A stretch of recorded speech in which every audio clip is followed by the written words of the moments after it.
Telugu capital భక్తి టీవీకి స్వాగతం సుస్వాగతం. నేను శ్రీలక్ష్మి. ఈరోజు మనతో శ్రీ శ్రీ శ్రీ ఆనంద శివకామేశ్వరి పీఠాధిపతి, దేవీ ఉపాసకురాలు, ప్రముఖ ఆధ్యాత్మికవేత్త, ప్రవచనకర్త, ధర్మశిరోమణి అవార్డు గ్రహీత శ్రీ శ్రీ శివకామేశ్వరి ఆనందమయ్య అమ్మ మనతో ఉన్నారు. అమ్మ నమస్కారం అండి. శ్రీమాత్రి నమః. మీరు మొన్న ఒక మంచి కథ చెప్పారు.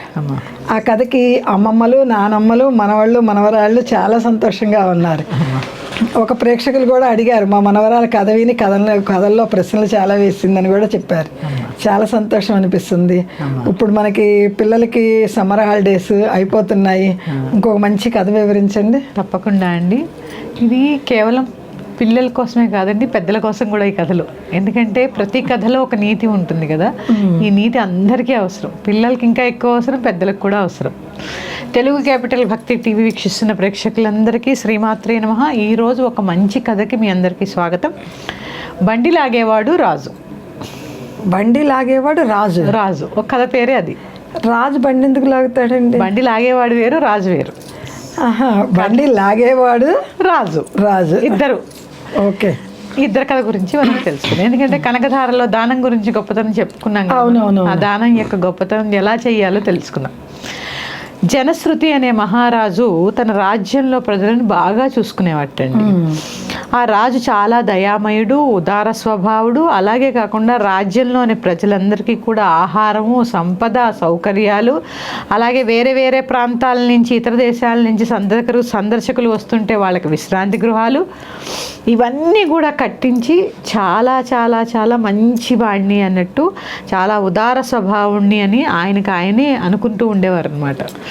ఆయనే అనుకుంటా, ప్రజలు కూడా అలాగే అనుకునేవారు. ఇన్ని చేస్తున్నప్పుడు అనుకుంటారు కదా. ఈ విషయం ఆయనకు కూడా తెలుసు. ఎలా తెలుసు? ఆయన ఎంతో దానశీలుడని, గొప్ప మనసున్న మహారాజునని అనుకునేవాడు అనమాట. ఆయనకి ఒక విద్య ఉండేది. జంతువుల భాష అర్థమయ్యేది అనమాట. జంతువుల భాష అర్థమయ్యేది. పూర్వం అవునండి, పక్షుల భాష, జంతువుల భాష అర్థమయ్యేది. ఈ జనశ్రుతి మహారాజు, మేఘాలతో మేఘ సందేశాలు, ఈ జనశ్రుతి మహారాజుకి ఈ జంతువుల భాష అర్థమయ్యేది. ఒకరోజు సాయంత్రం చాలా ఉల్లాసంగా, ఉత్సాహంగా ఆయన ఏం చేస్తున్నారంటే, ఉద్యానవనంలో కూర్చుని ఆ చక్కగా ప్రకృతిని ఆస్వాదిస్తూ ఉన్నారు. రాజు కదా. ఆ ఆస్వాదిస్తూ ఉంటుంటే అక్కడ రెండు హంసలు మాట్లాడుకుంటూ ఉన్నాయటండి. ఒక హంస అందట, మన జనశ్రుతి మహారాజు చాలా గొప్పవాడు, చాలా దానశీలుడు, దయామయుడు అని చెప్పి ఒక హంస చెప్పిందట. ఇంకో హంస అందిట, అదేమీ లేదు, బండిలాగే రైక్యుడి కన్నా ఈ రాజు ఏం పెద్ద గొప్పవాడు కాదని ఇంకో హంస అందిట. అదేమిటి? అది ఏంటో తెలుసుకునేదే కదా. ఇది ఇలా చెప్తూ ఉంటే ఆయన విన్నాడుగా, జంతువు భాష వచ్చి కదా. ఇక ఆయన బాధపడిపోతూ, మదన పడిపోతూ ఉన్నాడట. అసలు ఈ రైక్యుడెవడు, ఈ బండు లాగేవాడెవడు, ఎక్కడుంటాడు, పట్టుకోవాలి అని చెప్పి ఇక మొత్తం నలుమూలలా వాళ్ళని వెతికించడం మొదలుపెట్టాడట. మొదలుపెట్టిన తర్వాత ఒకరోజు మొత్తానికి బండి కింద పడుకుని ఉన్నట్టు ఆయన. ఆ బండి నడిపే రైక్యుడు పడుకుని, నీ పేరు రైక్యుడు అంటే అవునన్నాడట. బండి కింద పడుకుని ఉన్నాడు అంటే, అవును అంటే, నిన్న మా రాజుగారు రమ్మన్నారు అంటే, ఈ రైకుడు అన్నాడట, రాజుగారిని కలవాల్సిన అవసరం నాకు లేదు, నీకు రాజుగారిని నేను రానని చెప్పిపోయి అన్నట్ట. సరే వీళ్ళు వెళ్ళి చెప్తే ఎలాగైనా రైక్యుడిని కలవాలని చెప్పి ఆ రాజుగారే వచ్చాడట. మారువేషం వేసుకొని. లేదు, రాజే వచ్చాడు. వచ్చి రకరకాలైనటువంటి బంగారు ఆభరణాలు, పెద్ద పెద్ద కానుకలు తీసుకొని వచ్చి సేకరించమని అంటే, నాకు ఈ బంగారము వద్దు, ఇది వద్దు, నువ్వు వద్దు, వెళ్ళిపోండి అన్నట్టు రాజునే తిరస్కరించాడు అనమాట. వెళ్ళిపోయాడు. రాజుకి ఇంకా తృష్ణ పెరిగిపోతుంది. ఏంటి అసలు ఈ రైకిడ్ ఎవరు, ఏం ఎంతో తెలుసుకోవాలి ఈయన దగ్గర నుంచి. జంతువుల హంస మాట్లాడింది అంటే ఎంత ఉంటుంది ఈయన దగ్గర, తెలుసుకోవాలని చెప్పి వెళ్ళిపోయాడట. సరే రెండో రోజు ఏం చేశాడంటే, అమ్మ ఈసారి బంగారు ఆభరణాలు, పెద్ద ధనము పట్టుకొచ్చాడు కదా సార్. ఈసారి వజ్ర వైఢూరి ఆభరణాలు పట్టుకొచ్చాడట. అది కూడా తెసి, ఇవన్నీ నాకెందుకు, నేనేం చేసుకుంటా, తెచ్చిన దారినే చక్కపో, హాయిగా బండి కింద హాయిగా ప్రశాంతంగా పడుకున్నా, పెట్టుకుంటే ఎక్కడ పడుకోగలరు, నాకెందుకు ఇవన్నీ, పట్టుకుపో తెలివైన వాడే అని అన్నాడట. ఆ రాజుగారికి వీడి దగ్గర జ్ఞానం ఎలా నేర్చుకోవాలి, ఏమి ఇచ్చినా పుచ్చుకోవట్లేదు అని చెప్పి ఆయన ఏకైక కుమార్తెని తీసుకొచ్చి వివాహం చేయడానికి తీసుకొచ్చేటండి. రాజుగారి కుమార్తెని అయినా కూడా ఆ రైకుడు అన్నాడట, నీ ధనము వద్దు, నీ వజ్రవైడూరాలు వద్దు, నీ కూతురు వద్దు, నువ్వు వచ్చిన దారినే వెళ్ళిపో అని చెప్పి అన్నాడట. సరే, ఈ బహుమతులు అయితే తిరస్కరించాడు, కానీ రాజు పదే పదే పదే ఈ దగ్గరికి రావడం, ఏదో తెలుసుకోవాలనేటటువంటి జిజ్ఞాస కలిగి ఉండడం ఆయనకి బాగా నచ్చిందటండి. అస్తమానం వస్తున్నాడు కదా, ఏదో ఒకటి తీసుకోమని వస్తున్నాడు, ఏదో చెప్పమంటున్నాడు. ఈ పట్టుదల బాగా నచ్చిందటండి రైక్యుడి. ఆ అంకిత భావం, పట్టుదల ఇదే కావాలి కదండి. గురువు ఇవి చూసి ఆకర్షించబడతాడు గురువు శిష్యులకి. శిష్యులు ఎలాగ నచ్చుతారు గురువుకి అంటే ఈ అంకిత భావంతో, నేర్చుకోవాలనే తపన. ఇప్పుడు ఎవరు పర్ఫెక్ట్ ఉండరు, కొన్ని పరీక్షలు గురువు దగ్గర నెగ్గితేనే ఎంతో విద్య నేర్చుకుంటారు.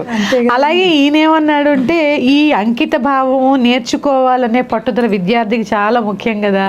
ఇవి ఆ రైక్యుడిని రాజు దగ్గర ఆకట్టుకున్నాయటండి బాగా.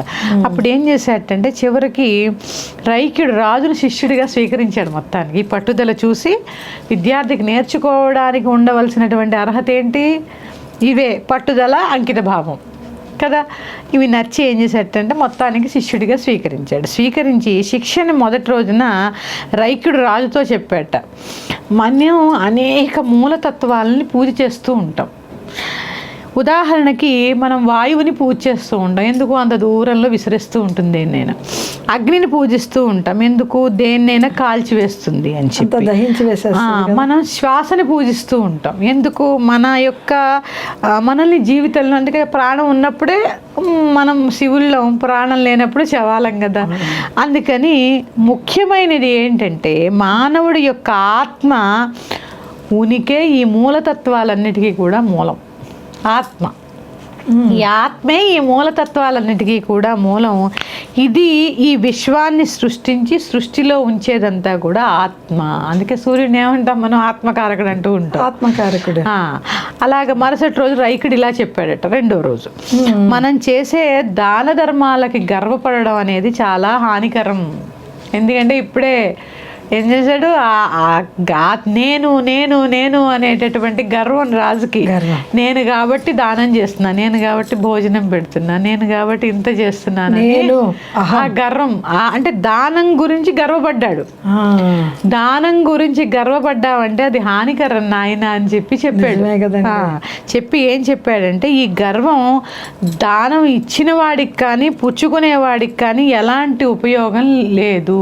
ఈ గర్వం వల్ల నువ్వు దానం చేసినా ఉపయోగం లేదు, పుచ్చుకున్న వాడికి కూడా ఏం ఉపయోగం లేదు. అంతే కదా, గర్వంతో చేసావు కాబట్టి ఉపయోగం లేదు. 10 మంది మెచ్చుకోవాలి కానీ మనంతట మనం ఇది చేసాం అది చేసాం అని చెప్పుకోకూడదు కదా. నువ్వు గర్వంతో చేసావు కాబట్టి, ఇచ్చేటప్పుడు నేను కాబట్టి చేస్తున్నాననే గర్వంతో ఇచ్చావు కాబట్టి దానికి పెద్దగా ఉపయోగం లేదు. కానీ అహంకారం లేకుండా చేసే దానమే దానము. అహంకారం లేకుండా నేను నేను నేను అంటే అది అహమే కదా. అదే నీవు చేసే దానం నీది అని కానీ నీ సొంతమని కానీ భావించకూడదు. నేను కాబట్టి పెడుతున్నా, నాది కాబట్టి నాకు ఇంత ఉంది పెడుతున్నా అనేటటువంటి అహంభావాన్ని నీ జోలికి రానియకు. నీవు దానం చేసే వస్తువును ఆ పరమాత్మ నీకు ఇతరులతో పంచుకోమని మాత్రమే ఇచ్చాడు. ఎందుకంటే అద్భుతం, ఇది పరమాత్మ నీకు ఇవ్వబట్టే నువ్వు దానం చేస్తున్నావు తప్ప, అంతే తప్ప నేను కాబట్టి చేస్తున్నాననే గర్వం పనికిరాదు నాయన. ఆ పరమాత్మ నీకు ఎందుకు ఇచ్చాడు అంటే నువ్వు దానం, ఆయన ఇచ్చిన వస్తువుని నీకు ఇచ్చాడు, నువ్వు దానం చేసే లక్షణం ఉంది కాబట్టి నీకు ఇచ్చాడు. 10 మందితో పంచుకోవడానికే నీకు అది, అదే పరమార్థం అని చెప్పి ఈ విధంగా అనేక వారాలు వారికి జ్ఞానాన్ని బోధించి రాజు రైక్యుడి వద్ద చాలా విషయాలు తెలుసుకున్నట్టండి. తర్వాత తాను ఇంతకు ముందు తెచ్చిన బహుమతులన్నీ కూడా ఇప్పుడు ఇస్తే పుచ్చుకున్నాడట రాజు. ఆహాహా. ఇక అక్కడ ఏమైందండి, మొదటిసారి ఇచ్చినప్పుడు అహంకారంతో ఇచ్చాడు. నాకుంది.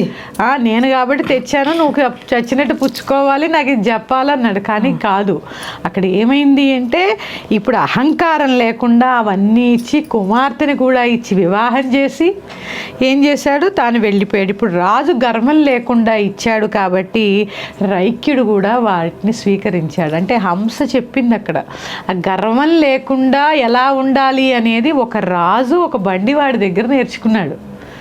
జ్ఞానానికి స్థితితో సంబంధం లేదు అంతే కదా. చూసారా, రాజు ఎక్కడ, బండి నడిపేవాడు ఎక్కడ, వాడి జ్ఞానం ఏం చేసిందండి, ఆయన జ్ఞానం, ఆ రైక్యుడి యొక్క జ్ఞానం ఏం చేసిందండి, మహారాజు దాకా వెళ్ళింది. కూతురునిచ్చి వివాహం చేసి కూడా సంబంధం లేకుండా, ఏంటి వీడేమిటి నాకు చెప్పేది ఇంటి అనే ఇది కూడా లేకుండా రాజు కూడా నిజంగా గర్వాన్ని అక్కడే వదిలిపెట్టి నేర్చుకున్నాడు. అంటే ఈ కథలో ముఖ్య విషయాలండి 2 విషయాలు మనం చెప్పుకుందాం. ఎందుకంటే ప్రతి కథకి మనం ఒక నీతి చెప్పుకుంటాం కదా. మొదటి నీతి ఏంటి, ఇవ్వడంలోని ఆనందాన్ని, సంతృప్తిని మనం ఎప్పుడైనా గ్రహించామా? ఇవ్వడం అనే గర్వం లేకుండా ఇవ్వడంలోని ఆనందాన్ని, సంతృప్తిని మనం ఎప్పుడైనా గ్రహించామా? తర్వాత నీ స్నేహితులకు నువ్వు ధారాళంగా ప్రతిఫలంగా ఏది ఆశించకుండా నువ్వు ఏదైనా ఇస్తావా? నీకు నువ్వు వేసుకోవాల్సిన ప్రశ్న. తర్వాత ఇచ్చిన తర్వాత నీ అనుభూతి ఎలా ఉంది? ఇది ఒక నీతి. ఎవరికి వాళ్ళ ప్రశ్న వేసుకోవాలిగా. నిజమే కదా. నేను కాబట్టి చేశాననే గర్వం లేకుండా ఈ ప్రశ్న వేసుకోండి. ఇక అసలు నీతి, మనం ప్రేమతో ఇచ్చినప్పుడు తీసుకునేవాడి యొక్క సంతోషాన్ని గురించి కూడా ఆలోచిస్తాం. ఎప్పుడైతే ప్రేమతో ఇస్తామో ఆ ఇచ్చిన వస్తువు వాడికి ఎంత అవసరమో అని ఆలోచిస్తాం. ఈ ధనం ఎంత అవసరమో వాడికని ఆలోచిస్తాం. ఎప్పుడైతే అహంకరించిస్తామో ఈ ఆలోచనని కోల్పోతాం. అది మనకు ఆనందాన్ని మనకి కూడా ఇస్తుందండి. అందుకే ప్రేమించే హృదయమే కనుక నీకు ఉంటే నిశ్శబ్దంగా ఆర్భాటం లేకుండా ఇవ్వు, సేవ చేసేటప్పుడు అజ్ఞాతంగా గోప్యంగా చెయ్యి అని చెప్పి ఈ కథ యొక్క సారాంశం. అంటే నిగర్వి అయి దానం చెయ్యి. కదండి, ఈ చేత్తో ఇస్తే ఈ చేత్తో. ప్రతిఫలాన్ని ఆశించి ఎప్పుడు దానం చేయరాదు. ఇవ్వడమే ఫలం. ఆ భగవంతుడు ఇచ్చిన దానికి నువ్వు కృతజ్ఞత పొంది నీకు ఉన్నదాన్ని 10 మందితో పంచుకున్నావు, అది అమోఘమైన ఫలం, మళ్ళీ రాజుగానే పడతావు. అంతే కదా. అది ఈ కథలో ఉన్న నీతి. మళ్ళీ మరి యొక్క కథతో మీ ముందుకు వస్తాను. శ్రీమాత్రే నమః. స్వస్తి. ఈ కథ చెప్తుంటే నాకు ఒకటి గుర్తుకొస్తుందండి. ఒక మహారాణి చెలికత్త పరిచారికురాలు ఉన్నారంటండి. పరిచారికురాలు మహారాణి ఇద్దరు కూడా దానాలు చేస్తూ ఉండేవాళ్ళంట. ఈమె ఎప్పుడు ఒక తోటకూర కట్ట, బియ్యము, పప్పులు, ఉప్పులు ఇచ్చేదంట. మహారాణి గొప్పగా ఇచ్చేదంట. కానీ ఈమె సత్ప్రవర్తన వల్ల ఈమెను అందరూ ఎప్పుడు పొగుడుతూ ఉండేవాళ్ళంట. మహారాణికి అది చూసి ఈర్ష్య వచ్చి, ఏంటి ఇచ్చేదేమో దానం చేసేది తక్కువ ఉన్నా కూడా ఎందుకో ఈమెంట అందరు ఇష్టపడతారు, నేను ఎంత ఇస్తున్నాను, నా గురించి ఎందుకు గొప్పగా చెప్పుకోరు, అది ఇది అనుకునేదంట. మహారాణి కూడా నేను కూడా ఎందుకు మాణిక్యాలు, రత్నాలు, వజ్రాలు, మణులు ఇవ్వాలి, నేను కూడా ఆ తోటకూర బియ్యమే ఇస్తానని అలానే ఇచ్చేదంట. మళ్ళీ జన్మలో పుట్టారంట. పుడితే ఈ పరిచారికురాలు మహారాణిలాగా పుట్టిందంట. మహారాణి పరిచారికురాల్లో పుట్టిందంట. ఏమిటంటే అంత ఉండి కూడా ఆ బీదస్థితిలో ఉన్న ఒక తోటకూర కట్ట, బియ్యము, పప్పు, ఉప్పు ఇస్తాము, అది తప్పు. ఈమె స్థితి తక్కువగా ఉన్నది కాబట్టి ఈమె తినేదానికి ఇదిగా ఇస్తుంది, సమయానుకూలంగా దానం చేస్తుంది. ఉండి కూడా ఆమె తక్కువ దానం చేస్తాం వల్ల ఆమె పరిచారికురాలుగా పుట్టింది. అదేనండి, ఏది చేసినా మనస్ఫూర్తిగా చేయడం అనేది, ప్రేమ భావంతో చేయడం అనేది చాలా అవసరం అండి. అందుకే చెప్తున్నాను, దానం చేయండి, ప్రేమ భావంతో చేయండి, ఏది ఆశించి చేయకండి. గుళ్ళో 100 రూపాయలు వేస్తే రేపు ఇప్పుడు ఎలా ఉంటుందమ్మా పరిస్థితి, ఏదైనా పూజ చేయించుకుని బ్రాహ్మణకు 100 రూపాయలు ఇస్తే రేపు మాకు 1,00,000 రూపాయలు బ్యాంకులో పెడితే ఈవేళ 500 రూపాయలు పూజకి కడతాం అనేటటువంటి స్థితిలో ఉన్నారు. అలా కాకుండా ధర్మో రక్షత రక్షిత, ధర్మాన్ని కాపాడండి, ప్రేమగా దానం చేయండి. ఇచ్చిన దానికి ఫలితం మీకు కనబడదండి, సూక్ష్మ రూపంలో మీ బ్యాంకులో పడిపోయి ఉంటుంది ఇమీడియట్గా. అది మీకు కష్టకాలం వచ్చినప్పుడు ఉపయోగపడుతుంది. మరి యొక్క కథతో మీ ముందుకు వస్తాను. శ్రీమాత్రే నమః. స్వస్తి. శ్రీమాత్రే నమః.